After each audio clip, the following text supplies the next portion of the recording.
I'm not sure if this is a wake-up call or if this is just my luck kicking me in the butt, but I find it to be quite ironic how I literally just posted yesterday my first video for my Road to Monetization challenge, me finally declaring that I'm starting the Road to Monetization challenge. And literally, I woke up to this news today where YouTube has changed their partner program. Now, the great thing is it's not in effect yet. So they have not implemented any of these changes yet, but they made the announcement today. And I just find it to be so funny how I just posted my first Road to Monetization video yesterday. So I am filming this Tuesday, August 11th. Okay, just for context, you might be seeing this video on the 12th, which will be Wednesday. So for you, it will be the next day.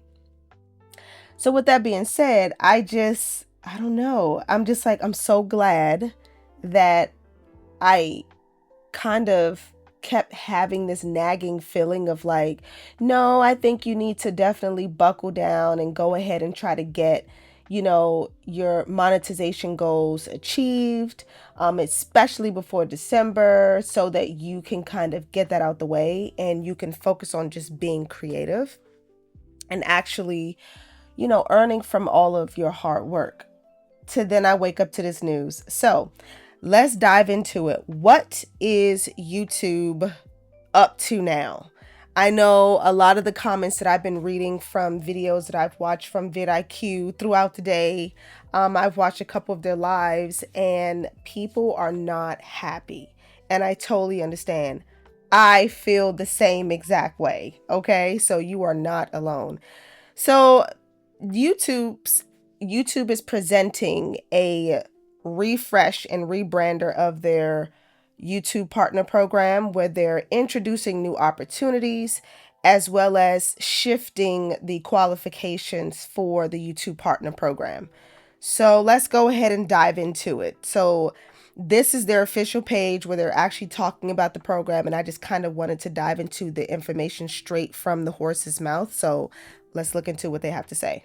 YouTube is updating the YouTube Partner Program, including revenue sharing for Premium Lite, new Shorts incentives, and updated YPP entry thresholds for ads and premium revenue sharing. But what does that mean for your channels? Hello Insiders, I'm Renee Ritchie, a longtime creator now working at YouTube, and here's what's up. Starting February 1, 2027, if you have a long-form channel already in YPP, nothing is changing for revenue sharing. If you have a Shorts channel already in YPP, you'll need to maintain 10 million Shorts views over 90 days to keep ads and premium revenue, but there'll be new incentive programs to help you earn. If you have a long form and Shorts channel already in YPP, nothing changes for long form ads and premium revenue sharing, but you'll still need to maintain 10 million Shorts views over 90 days to maintain Shorts ads and premium revenue sharing. If you're working to get a channel into YPP, fan funding and shopping thresholds remain the same, but for long form, you'll now need 8,000 hours of watch time, or for Shorts, 20 million views in the last 90 days for ads and premium revenue sharing, and the channel will still need to maintain 10 million Shorts views over 90 days to maintain Shorts ads and premium revenue. To keep everything running smoothly, the updated agreement terms will be landing in YouTube Studio soon. All monetizing creators will have 6 months to review and sign the new agreements to continue earning. Much more information in the related video link. Please let me know your thoughts and questions in the comments, and keep it real. And keep it real. Okay, so let's go over what they're presenting. So, the first thing that they want for you to, I guess, get excited about is their new Premium Lite. So this is a much more affordable option that they're going to be making available internationally for people to sign up for YouTube Premium, but kind of like a diluted version of YouTube Premium. So it's probably going to be a lot more affordable for them. So if YouTube Premium, the last I checked, it was anywhere from $17 to $27. I don't know how much it is now. I don't have YouTube Premium. but it's somewhere in between that. If I'm incorrect about those numbers, you can put it in the comment section below to let everybody know what currently is the going price for YouTube Premium. All I know is that YouTube Premium Lite is going to be a lot cheaper. Also, with Premium Lite, they're going to be increasing the revenue share. So currently with YouTube Premium, they share a 30% split with creators. So 30% of all the revenue that comes from YouTube Premium goes into a pool, and anybody who is a creator that is a part of the YPP program, they get accepted into this pool. So if anybody who isn't currently watching ads to watch is watching your content, you will earn a specific amount of revenue from that 30% split that YouTube is sharing with the partners. So if, let's say, I get online and I have a favorite YouTuber and I have YouTube Premium and I'm watching only that YouTuber, most of the revenue that YouTube is making from me will go towards that YouTuber, if I'm saying that correctly. So that's pretty much how that works. So they're trying to, I guess, sell us on the idea that if more people have access to YouTube Premium, then that is a benefit to us somehow, because now we have access to a larger pool of revenue. My thing is this: depending on how much revenue they generate from YouTube Premium and how much those memberships cost, if you actually do the numbers and you look at how, like, the numbers work out, it doesn't necessarily mean that just because you're now getting 60% of the cut is going to somehow be bigger, right? So let's say we have a $10 membership versus a $5 membership. That's literally half the price that you're starting with from start. If they're giving you 30% of the $10 revenue and then they're giving you 60% of the $5 revenue, you're still making the same amount of money. So, I mean, I'm sorry, but that's not something. I've been in business for myself for a very long time, and I literally am in marketing as well as in finance. I started out in finance. Those numbers don't make sense to me. So you can't really pull you can't really pull a wool of my head. However the saying goes, it doesn't matter. But it's like you can't really blind me into thinking that somehow, some way, that's going to end up being better.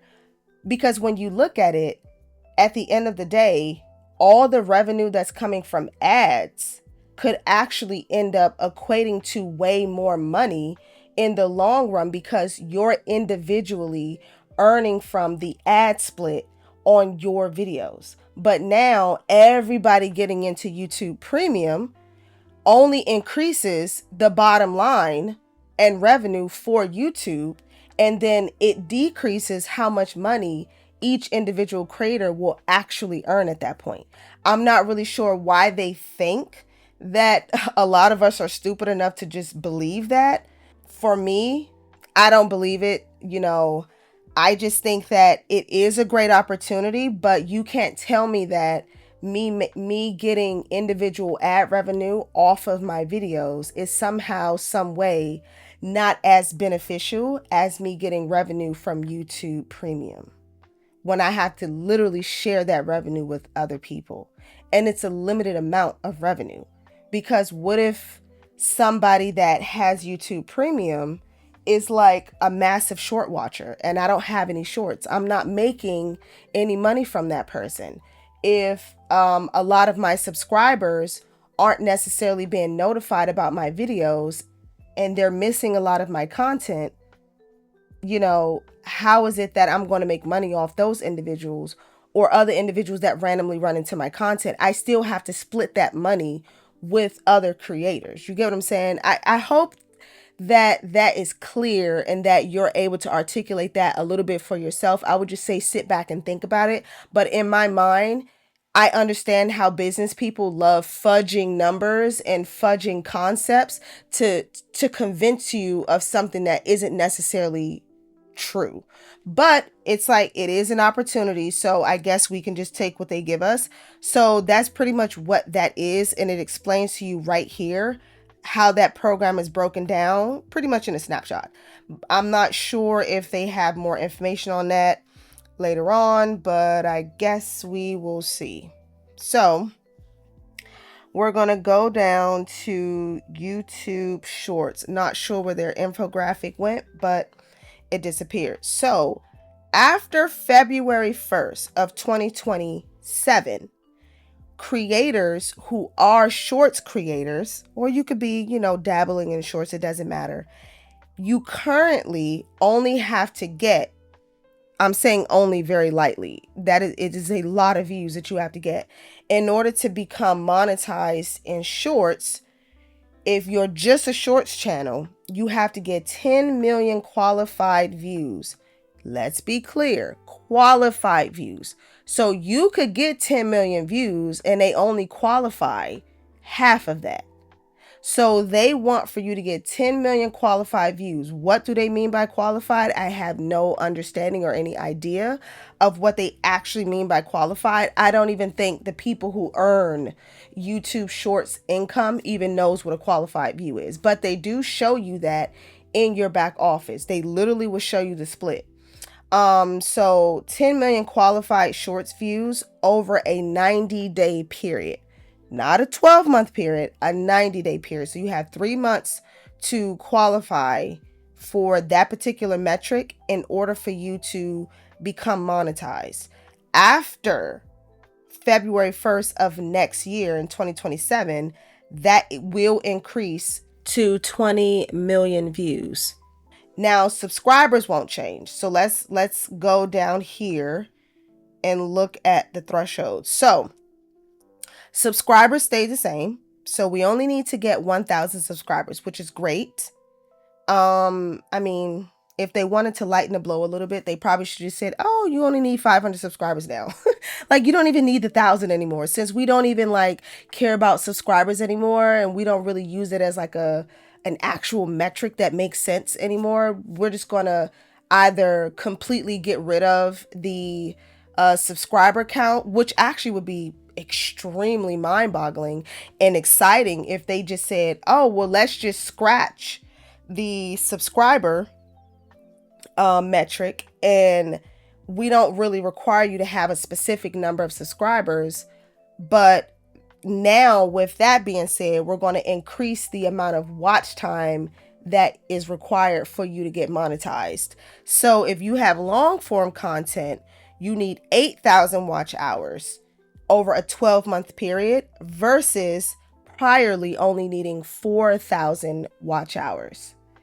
That was very devastating for a lot of people, especially a lot of small creators, because that was one of the things that I know for me, throughout all the videos that I watch and the comment sections that I engage in, a lot of small creators complain about the fact that it's really hard to get 4,000 watch hours. So trying to imagine getting 8,000 watch hours is soul crushing to a lot of content creators. I will say this. I ended up fudging up an opportunity for myself to get monetized in December of 2025. And I say that because I literally had a brand new channel that I started in January of 2025. I posted a couple videos, and I literally did not post any more videos that entire year until something happened in pop culture and in political culture that just made me get up and start posting. I literally posted 4 videos, and you guys, I completely crushed the hourly requirement to get monetized. So I ended up within, I would say I was posting a video every couple of days or every 2 days about something that was going on that was viral at the time. And 2 of my videos ended up going viral for me. So I went from only having maybe a couple dozen to like a couple hundred views on the videos that I had posted earlier that year, to now two of my videos that I had just posted within a week's time frame, a week and a half time frame. One of them ended up getting almost 30,000 views, right? And then the other one ended up getting 13,000 views. So within that, I ended up getting about 8,000 views initially, 8,000 hours. I said 8,000. No, yeah. So I ended up getting 8,000 hours initially. And then by the time those viewerships, or the viewership count ended up fully updating, it ended up being about 15 to 20,000 hours that I ended up accumulating. But at that point, I had already qualified, and they just took away, I guess they just removed that qualification metric because I pretty much no longer needed it. And now I'm just sitting at 450 subscribers on that channel. And all I needed to do was just post a couple more videos, and maybe one or two of them would have went viral because most of my subscribers came from one of those videos. So it's like all I needed to do was just post a couple more videos. I literally hit that goal on Christmas Eve. So it was really, really, really exciting. It's actually not that hard to get the hours. You just have to know exactly the space that you're in, and you have to understand how to harvest people's attention when specific things are going on. So even though you may have like a game channel or something, you got to understand that what is something that's really popular going on in the gaming industry, and maybe you just need to make a couple videos specifically about that particular game, but then you're also making content about other stuff that you like and other stuff that you like playing. If you have an advice channel where you give people life advice, there are lots of things that are constantly going on in the social media space where you have content creators crashing out left and right on TikTok. How about you make videos talking specifically about that particular TikToker's issue or problem that they have going on that they brought to the public, and give them some good advice?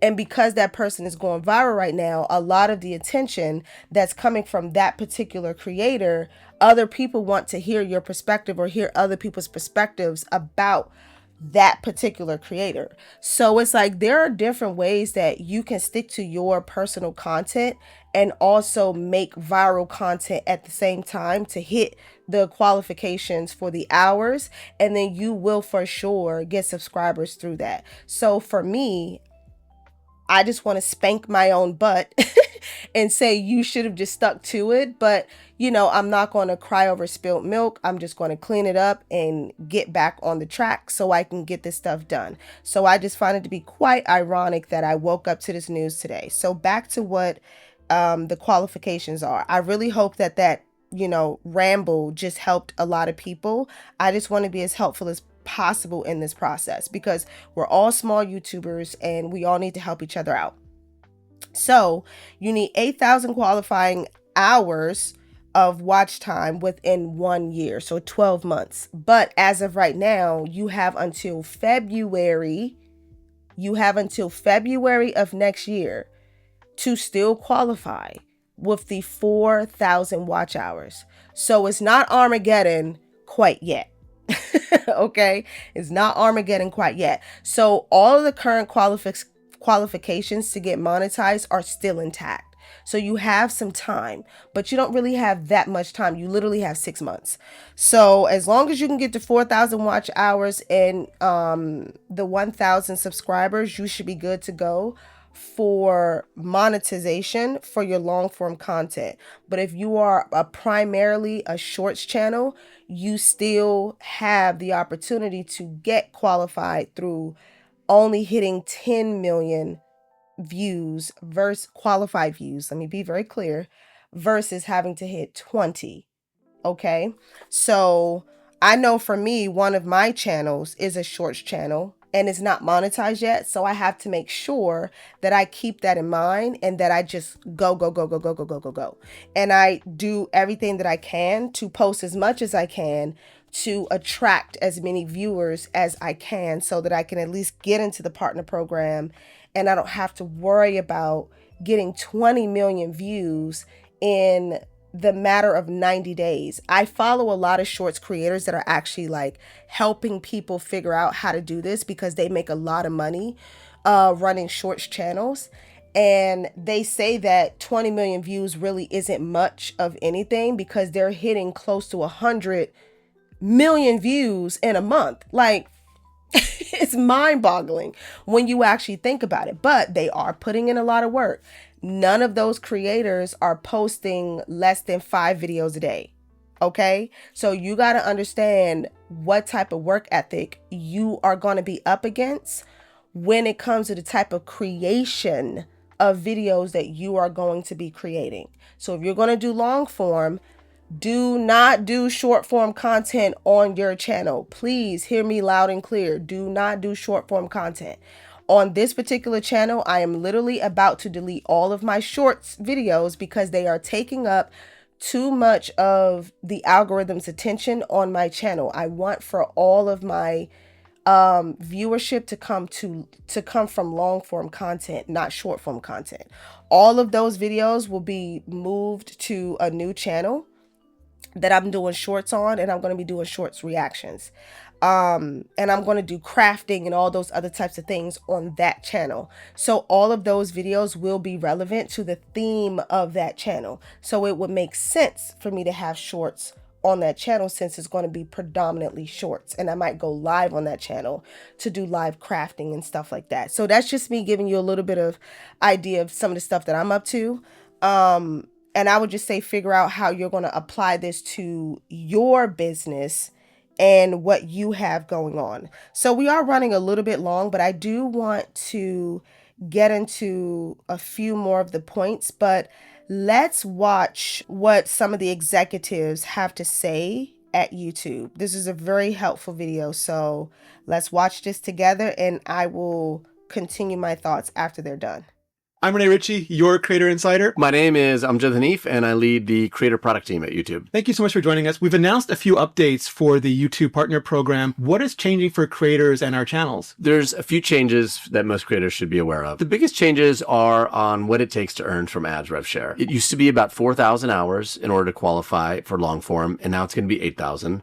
On the short side, it used to be 10 million views in 90 days, and now it's going to be 20 million views in 90 days. Additionally, in order to earn shorts rev share in the upcoming month, you'll have to have had 10 million views over the last 90 days. And these are just adjustments based on the amazing growth of the creator ecosystem over the last several years. And some things aren't changing, right? Yeah. If you are in YPP today, you stay in YPP. What also isn't changing is the first level of IPP, which we introduced a few years back called the fan funding tier. That still takes 500 subs and 3,000 watch hours or 3 million views in the last 90 days. So let's dive into that a little bit. Why was it necessary to change the thresholds for watch time hours and shorts views? YPP stands apart in the entire creator ecosystem. And I think it's because of one central element, which is we succeed as a company when creators succeed. And that's been part of the ethos of the program since the first year, 20 years ago, till today. And all these changes we've announced just reflect the reality of an ecosystem that has grown so much. And when you think about it, the kinds of content, the way you consume that content, the formats have all changed exponentially over the last several years. And so we want to make sure that the earnings you get from the program are meaningful and allow you to reinvest in your channel. And all of these changes, when you step back, we still expect to pay more out next year to creators than we will this year. For a lot of people, when you ask them like what they want, what their dream is, it's to be monetized on YouTube, it's to get into YPP, and hope is such a powerful force. How are you thinking about that when you're making these changes? Yeah, look, it's front and center in our thinking. It is the place where creators across the globe come to earn and build their business. And we've been excited and proud of the fact that there's over 3 million creators that are part of the program. So the one thing that didn't change is what it takes to join YPP. It still takes 500 subs and 3,000 watch hours or 3 million views in the last 90 days. And that is a way to think of us reaffirming our commitment to making it a place for creators to start their business. Another big change is that now there is a minimum threshold to maintain revenue share for shorts. You have to get 10 million views every 90 days. Why make that change, and why 10 million? It goes back to one of the central principles around these adjustments is we want to make sure that the earnings you get from YPP are meaningful, that allow you to invest and build your business. And we had a case where if you had only a few thousand views, you might have a few cents for that month. And instead, we'd like to design the program in a way where it rewards creators who are leaned in, who are driving views and engagement. And what are you going to do then for creators who you still want to encourage them to make shorts, but they're not hitting that 10 million threshold? Absolutely. So as a part of this, we've also introduced some incentive funds. And so we've actually quietly been testing that over the course of the past year. And that's going to give us a way to target money to creators who are at much earlier stages of their career to give them the boost they need in order to make it to the next level. A simple incentive might be to continue uploading over the next 90 days and earn a bonus for that. If you've tagged a few items in shopping, we may give you a bonus to tag a few more items in shopping. If you've been able to secure brand deals, you may get a bonus for that. And it'll allow us to be much more targeted for creators at those early stages to help them earn to get to that next level. The creator economy is bigger than ever.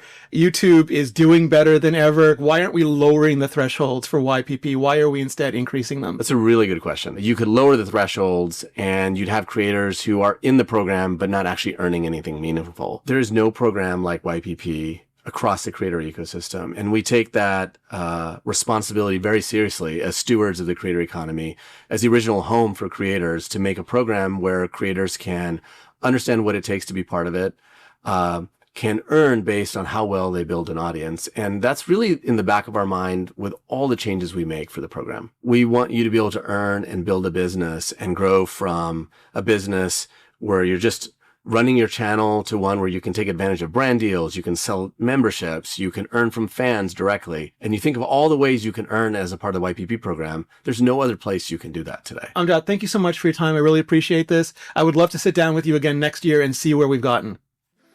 Okay, so there were a couple things that was mentioned that I do want to bring light to.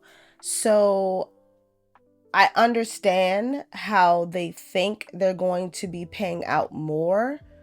I know that one of the questions that kept coming up was, well, how do you expect for people to hit those numbers if they're already struggling with the numbers that we currently have?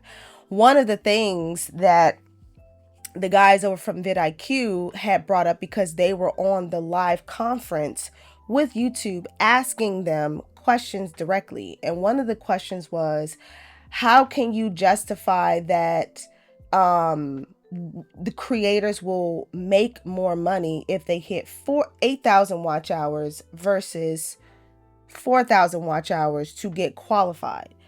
I kind of think this is like one of those mind twisters where you say certain things and you don't really realize what you're saying, and you don't realize that it doesn't make any sense. So it does not make any sense for you to say, oh, in order for you to be qualified for the YouTube Partner Program, you have to hit 4,000 watch hours. And then you say, oh, well, we're going to increase that to 8,000 watch hours because we want to ensure that our creators are actually making money.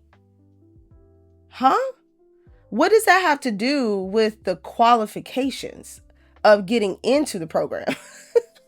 Like, if they would have said you need to get 4,000 to get into the program, but you have to maintain 8,000 moving forward to stay in the program, that would make more sense than for you to say, oh yeah, by the way, we want to take away 4,000 more hours of potential revenue out of your pocket. Like, that's literally how it comes off to me. And I'm sure a lot of other creators are looking at it the same way. And it's like, are you pissing on me and telling me it's raining? Like, what's really going on here? Like, we're adults here. Like, we weren't born yesterday. We're not children. Even a 5-year-old would be able to see that you're trying to like pull a number on them. So it's like, I can't really justify that logic. It doesn't really make sense.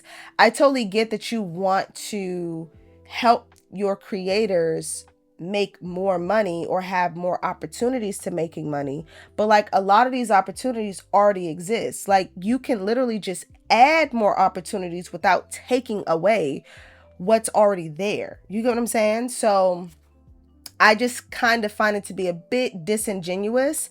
And one of the things that my husband ended up mentioning, interestingly enough, because I'm typically the type of person that would say this, but he beat me to the punch. He was like, no, I think that a lot of that money is going to go towards their AI data center fund.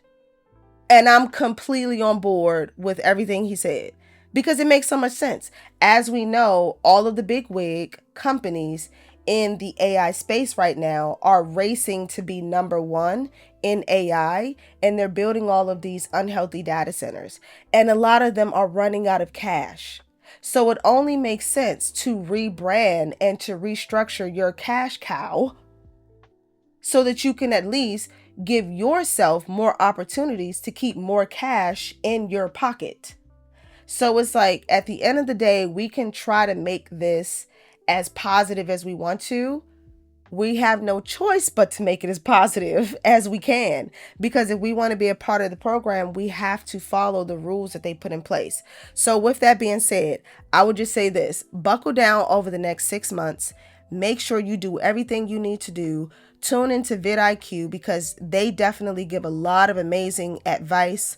Also tune into Think Media because I know he's going to be on, Sean is going to be on it as well. A lot of those channels are doing so much to keep creators informed about what's going on and how to grow their channels. If you are serious about growing your YouTube channel and you want to make sure that you get qualified now versus later, even though it's not the end of the world, you guys, if you don't get qualified for the program before February, it is not the end of the world. 8,000 watch hours is actually not that hard to get. Like I said, two of my videos went viral for me. What's viral for me was 10,000 views. What's viral for me is 30,000 views. Those two videos are still getting views. Now, granted, those were based off of viral moments at that particular time, so they're not getting that much viewership because that current situation is no longer happening. It's no longer popular. But if you have evergreen based content, just know that you're golden.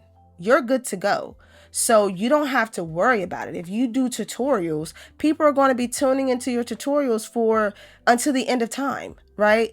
Because there are tutorials that I watched today that people posted 10 years ago. And I'm like, how in the world did I miss this? This is the very answer that I've been looking for a very long time, and I ended up finding it because YouTube finally popped up in the suggestions during my search. A video that I've been literally searching for that had a concept in it that I've been trying to figure out on my own. And that video was literally 10 years old. So it's like I watch really old videos to figure out how to do home improvement stuff the simple way. And those videos were old as dog dirt. I think the oldest video that I've watched was probably like 10 years old. Not 10 years old. It was probably like 15 years old. But there are lots of music videos that I also watch that are 17 years old. Like they were posted when no one was really posting on YouTube. So it's like at the end of the day, we're getting to the point to where a lot of the current creators are almost 20 years in the game. So you're going to start running into videos that are 20 years old and people are going to still be looking at those videos. So at the end of the day, make sure that whatever you're posting or whatever you're going after, if you want for YouTube to be your career, you find a niche that you love, but that you can make evergreen content on. Okay? So it's not really that hard. You can always spin it. And if you guys want more advice from me on this, because I am literally a marketer. I come from the marketing world. So I help companies rebrand their companies and brand their companies. I'm always coming up with ideas on the spot for how to help people take what they're doing to the next level. So for me, I'm going to start trying to apply those things to the stuff that I'm working on. At first, it was just a little hobby on the side. I was just throwing videos up there, but now I'm going to actually take it seriously. Do I have the time? Not really, but I'm going to make the time, okay? Also, just keep in mind, you can have a busy life and still run multiple YouTube channels, okay?